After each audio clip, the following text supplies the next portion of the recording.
26 नवंबर 1949 यह वो दिन था। इसी दिन भारतीय संविधान बनकर तैयार हुआ था। इसी की याद में हर साल 26 नवंबर के दिन देश भर में कॉन्स्टिट्यूशन डे का नेशनल लेवल पर सेलिब्रेशन होता है। पूरे देश में बालाघाट में इसका राज्य स्तरीय आयोजन संविधान फाउंडेशन के माध्यम से होने जा रहा है, जिसके अध्यक्ष प्रवीण मेश्राम हमारे साथ मौजूद है। बताएंगे ये जो कार्यक्रम है, क्या संकल्पना है, क्या सोच है जिसको लेकर ये आयोजन होने जा रहा है। सबसे पहले मैं आपके सभी दर्शकों को सादर जय भीम, नमो बुद्धाय और सभी को संविधान दिवस की हार्दिक मंगल कामनाएं प्रेषित करता हूं। देखिए, संविधान को लेकर जिस प्रकार से आज पूरे देश में अवेयरनेस, जागरूकता आई है, मुझे लगता है कहीं ना कहीं इसके पीछे जो बुद्धिजीवी वर्ग समाज में काम करता है, कहीं ना कहीं इसी बुद्धिजीवी वर्ग ने समाज में संविधान के प्रति जागरूकता लाकर आज पूरे देश में इतने बड़े कार्यक्रम को खड़ा किया है। मैं उन्हें साधुवाद देता हूँ।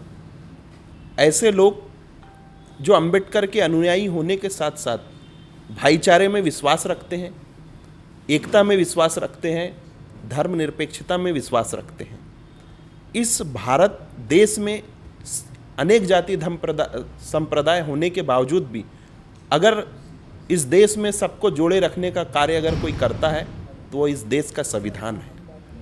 और डॉक्टर बाबा साहब अम्बेडकर ने इस संविधान में भाईचारा, एकता और प्रेम, जिसे हम मैत्री, करुणा और मुदिता भी कह सकते हैं, इस संविधान के माध्यम से पूरे देश में डॉक्टर अम्बेडकर ने इसे फैलाया है। और ये संविधान के माध्यम से ही हम देश में एकता, शांति और स्नेह का संदेश पूरे देश में फैले, इसी उद्देश्य को लेकर हम भी यह कार्यक्रम कर रहे हैं। चूँकि देखने ये मिलता है कि अंबेडकर को लेकर कई प्रकार की भ्रांतियाँ लोगों के मन में होती है।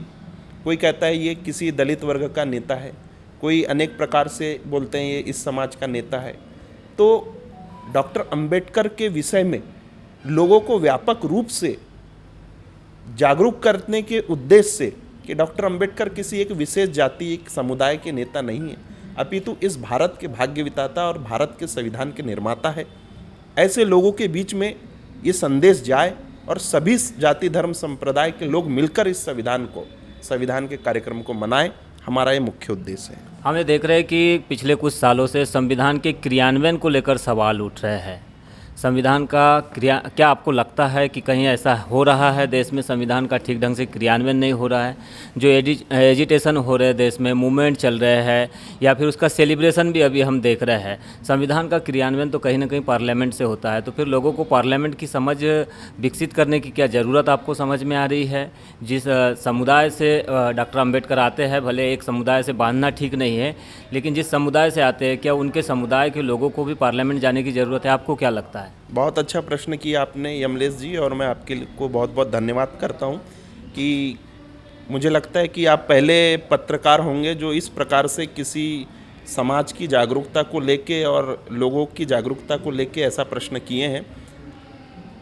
डॉक्टर बाबा साहब अम्बेडकर का स्टैचू आपने देखा होगा, जब वो खड़े रहते हैं तो एक उंगली का इशारा करते हुए वो स्टैचू बना हुआ है। उसका मतलब है कि हमें संसद की ओर जाना है। ST SC OBC सामान्य किसी भी जाति धर्म संप्रदाय के योग्यताशील व्यक्ति को जरूर संसद की ओर जाना चाहिए। मैं आपके इस बात का समर्थन करता हूं। चूंकि डॉक्टर अंबेडकर ने पहले ही कह चुके हैं कि संविधान कितना ही अच्छा क्यों ना हो, अगर उसको चलाने वाले लोग अच्छे होंगे तो सब कुछ अच्छा चलेगा। उसे चलाने वाले जो लोग जैसे होंगे, संविधान वैसा चलेगा। ये मैं नहीं, डॉक्टर अंबेडकर के कथन थे। और आपने पार्लियामेंट की ओर जाने की जो बात रखी है, तो मैं निश्चित ही खासकर ST SC OBC समुदाय के लोगों को कहना चाहूँगा कि सही में शक्ति का केंद्र संसद है, हमें संसद की ओर कुछ करने की आवश्यकता है। तो ये थे संविधान फाउंडेशन के अध्यक्ष प्रवीण मेश्राम।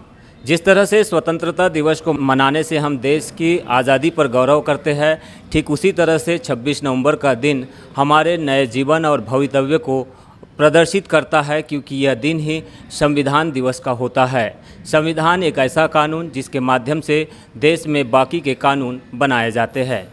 बालाघाट न्यूज़ के लिए यमलेश बंजारी।